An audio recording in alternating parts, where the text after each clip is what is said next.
We got a newborn baby. It's been discarded. Looks like it's dead. You knew that you were pregnant, right or wrong? For sure, for a complete fact, no. I did not know completely, absolutely, positively. You realize that we have your computer. That's not my computers.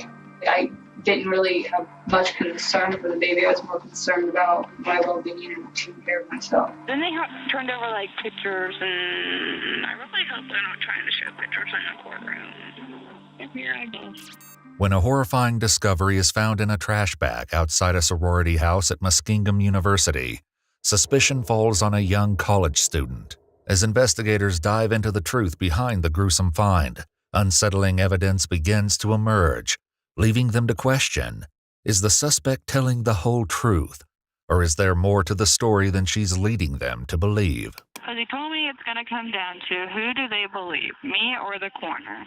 Details of the chilling incident that took place on Wednesday, April 22, 2015 in New Concord, Ohio, begin to emerge in a conversation recorded between the student Emily and her mother, Sandra. Did anyone knock at the door? Yeah, somebody tried to get in the bathroom and knock at the door, but there was no sound whatsoever. The door was locked. They could not get in. Nobody answered. Why do I not know any of this? Because you would have to help.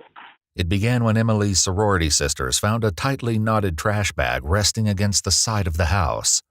They tore it open, uncovering a terrifying scene that would soon send shockwaves through the entire community. Hey, it's Tim, University PD. Hey, I'm going to need you to send a deputy over here to 125 Lakeside. We got a newborn baby. It's been discarded. Looks like it's dead. Okay. This call's on the way, too. Yep, thanks. Bye. Police quickly arrived at the sorority house where 12 young women lived while attending the nearby university. While it was unclear at the time what pointed witnesses to one specific resident, everyone believed the mother of the child to be 20-year-old Emily Weaver. Detective Todd Maley from the Muskingum County Sheriff's Office conducted a brief interrogation with Emily, documenting their exchange. At first, Emily denied having a baby, but faced with the fact that DNA evidence could connect them, she admitted the child was hers. With the hopes of uncovering how such a horrific tragedy may have happened, the detective returns the following day to question Emily once again. However, little could prepare the detective for the shocking truths he'll soon learn as their conversation unfolds.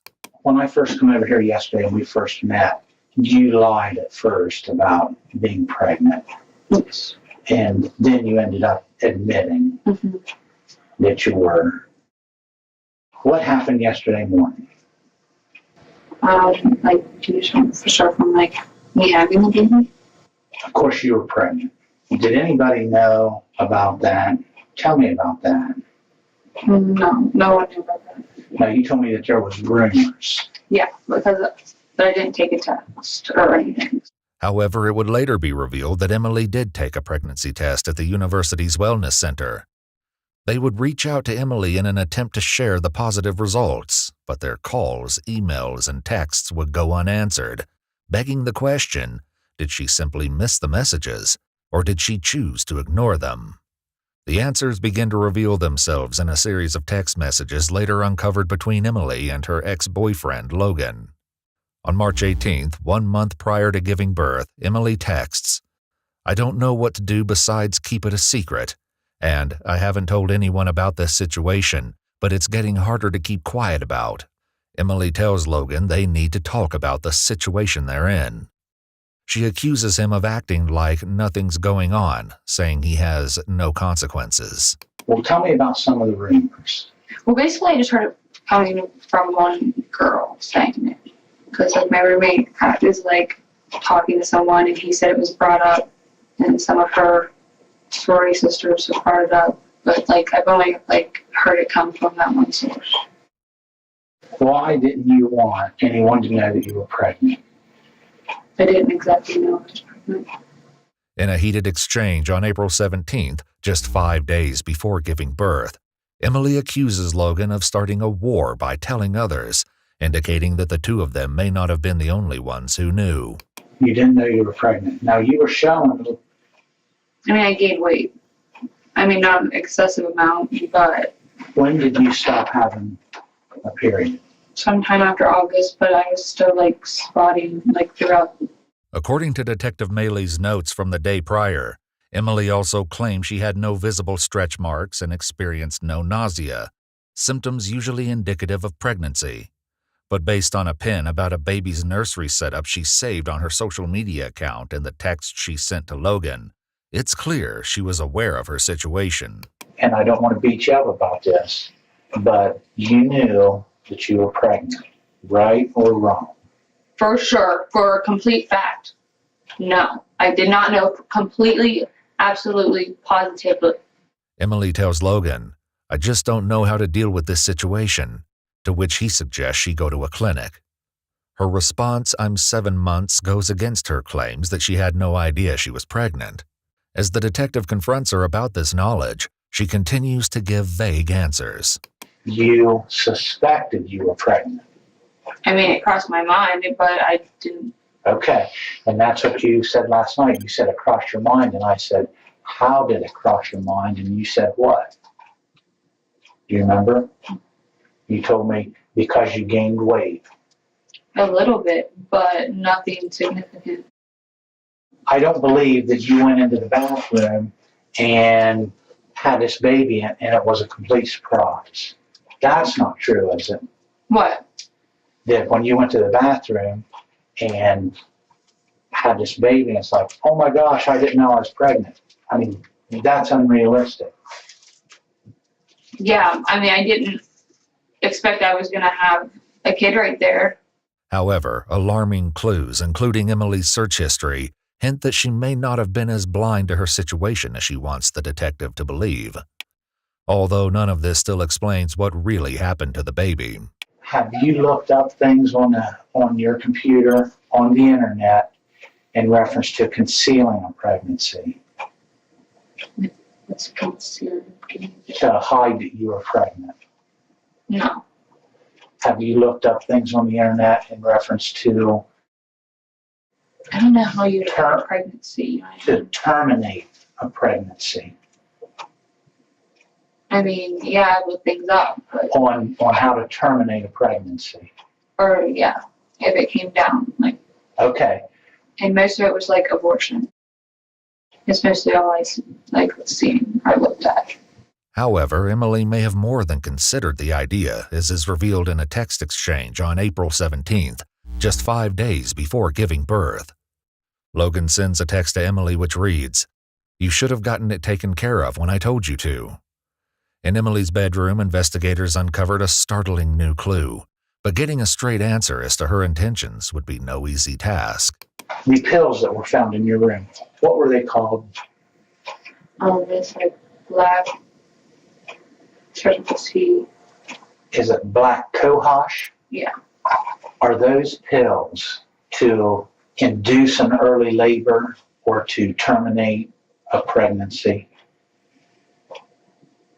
I mean, I think there's like options, but I haven't taken them in a while. Okay, so those pills do that. Yes.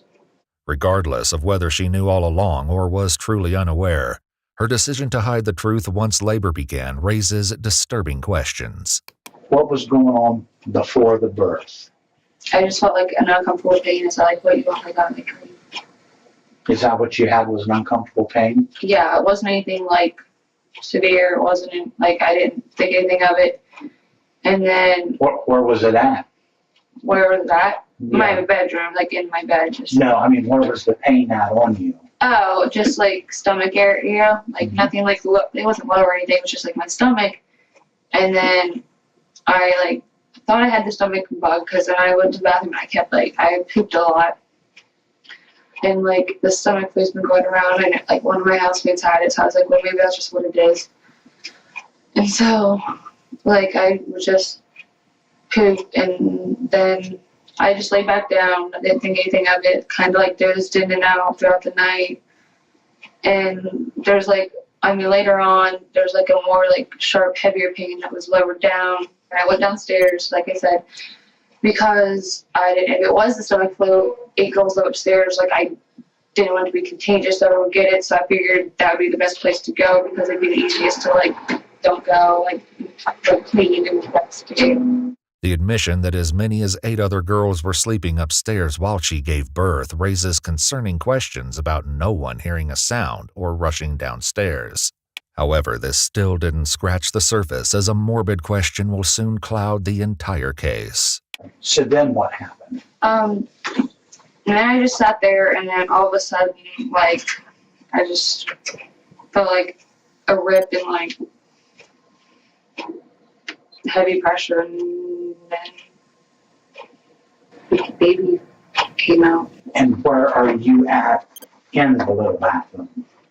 Like sitting on the toilet. Okay. So you feel this pressure, Mm-hmm. and you said the baby comes out. Mm-hmm. Did you scream? Can you describe how it came out and what it looked like?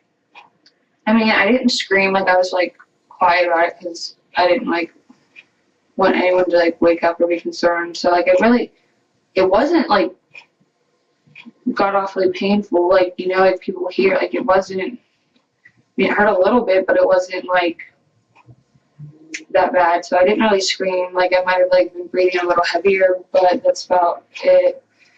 And then So when the baby came out, where did the baby go? the toilet. In a conversation with her mother later, the two hint at the possibility of disturbing photographic evidence being witnessed by others. I really hope they're not trying to show pictures in the courtroom. I have a feeling they are. If you're eyeballs. Okay. Describe to me the baby's position in the toilet. I was like laying like down. I'm pretty sure like I think there was like paper towels like in the toilet it was on top of.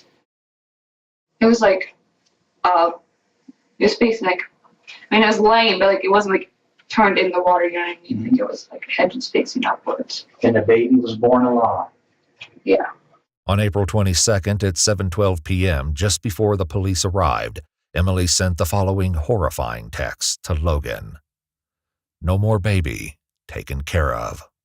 As Logan demands to know what happened, texting, "I want to know how you killed my child," she states, "I went into labor last night for 6 hours. It was a girl with your dark hair," adding she didn't make it due to placenta complications. However, a later shocking admission by Emily may suggest the truth is not so simple and worse than the detective could have imagined. As Emily continues her harrowing account, she tells the detective the baby was making slight movements but was not crying. Throughout her unsettling account, she never mentions encountering other household members or hearing a knock at the bathroom door, as the phone call with her mom had suggested. I don't remember any of this stuff. I mean, they said there was no sound whatsoever. There was no you, there was no baby, there was no nothing. Whether someone may have stood just outside the door, unknowingly within earshot of what was happening inside, remains unanswered, as no witnesses have come forward. For now, the heartbreaking revelation that the baby was born alive raises troubling questions about her death and disturbing possibilities for what may have happened next.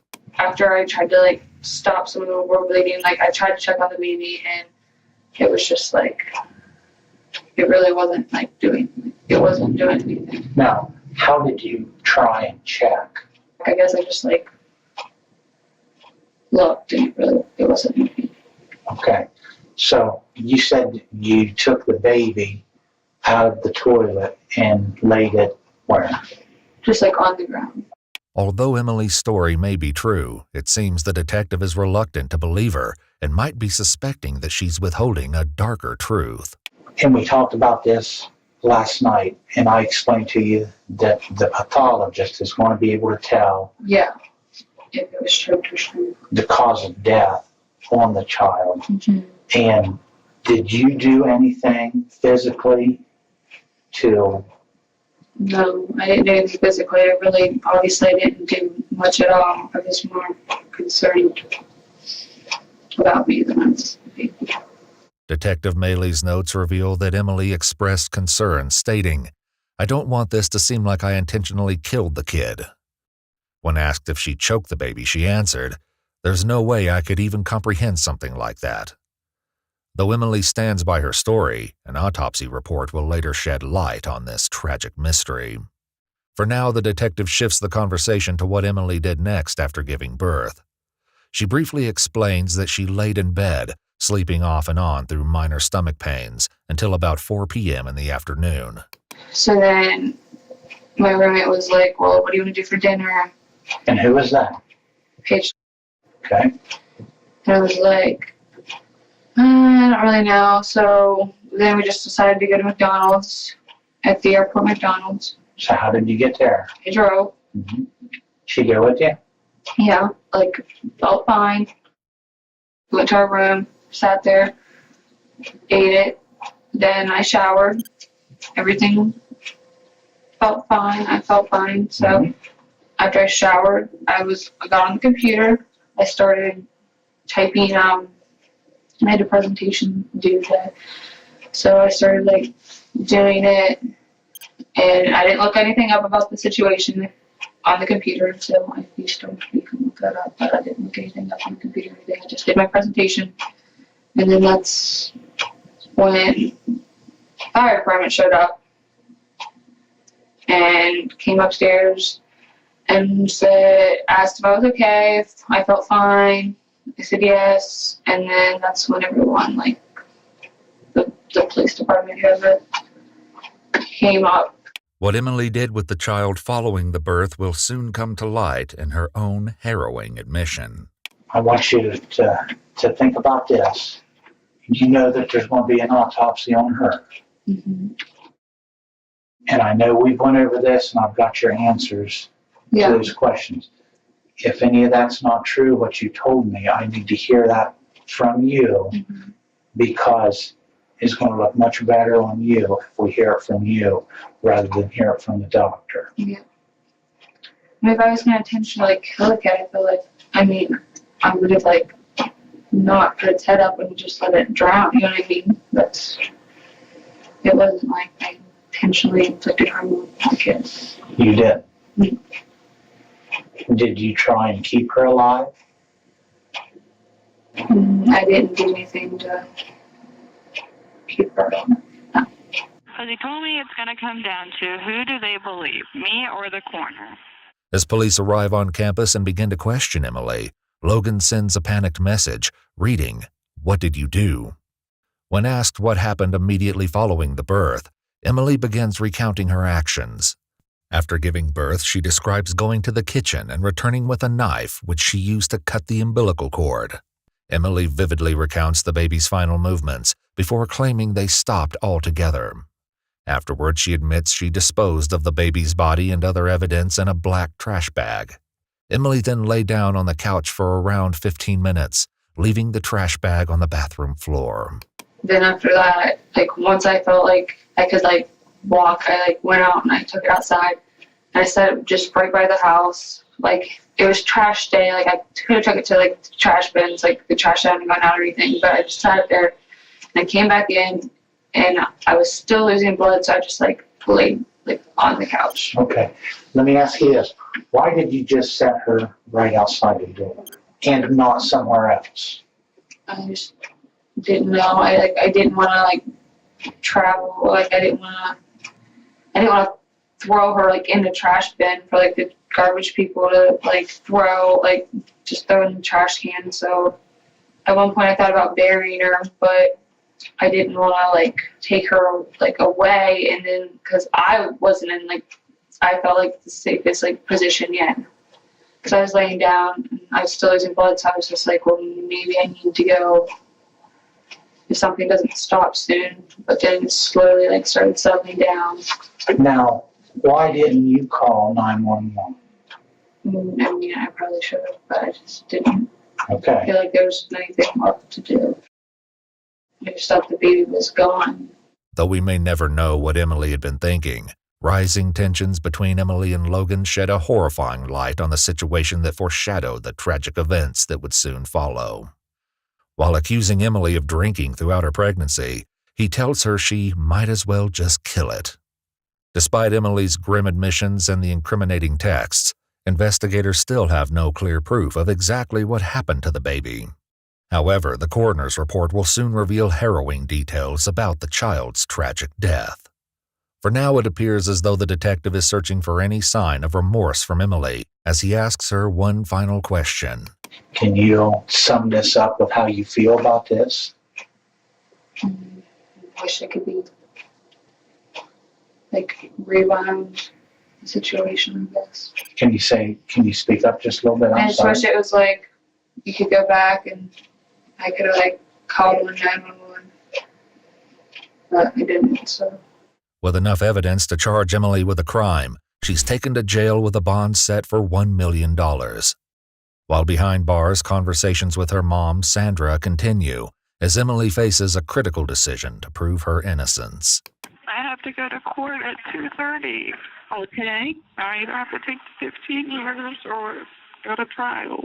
The prosecutor just came at me and was like, well, we're going to drop if you plead out to this, we're going to drop your two tampering with evidence charges because you've been good while you've been in jail. But he said it comes down to you knowing this whole time about it, having conversations about it, and it just looks bad on you.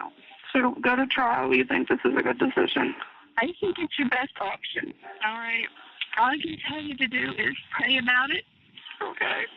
Resolved to take the case to trial, Sandra reveals their attorney's strategy to present Emily with a positive image in front of the jury. He was telling me that, or explaining, I need to get you about 4 outfits together, and I need you to look young, but not like a nun. Conservative, young-looking, but not like a nun. He didn't say anything about makeup or anything. I know. I feel like I can't have it.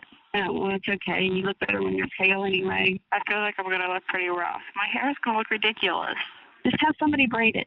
In a tearful moment, Emily reflects after a discussion with her attorney, describing her feelings toward the crime in the face of the upcoming verdict. He was like, how would you find yourself? And then he's like, whoa, can you say you're going to find yourself in this? Of course I'm going to find myself guilty. I feel. That's what I've always felt. On July 29, 2015, after declining the 15-year plea deal, 20-year-old Emily Weaver pleaded not guilty by reason of insanity. Though her motive remains unclear, the defense argued she may have been suffering from a dissociative episode due to having an unperceived pregnancy. In a statement by Emily, she explained, "I didn't identify it as a human being," adding, "I wasn't associating it as a baby. It was an it." At the trial, the devastating truth of what happened to the child was finally revealed. According to the autopsy, the coroner concluded the baby died of asphyxiation. On May 13, 2016, a jury found her guilty of aggravated murder, abuse of a corpse, and 2 counts of tampering with evidence. Emily Weaver was sentenced to life without the possibility of parole. However, in December 2022, the case was reopened after an appeal argued that her life sentence did not accurately reflect the nature of the crime and that her punishment was not consistent with similar cases. In November 2023, Emily was resentenced to life with the possibility of parole after 20 years. She's currently incarcerated at the Dayton Correctional Institution in Ohio, where she will be eligible for parole in 2035.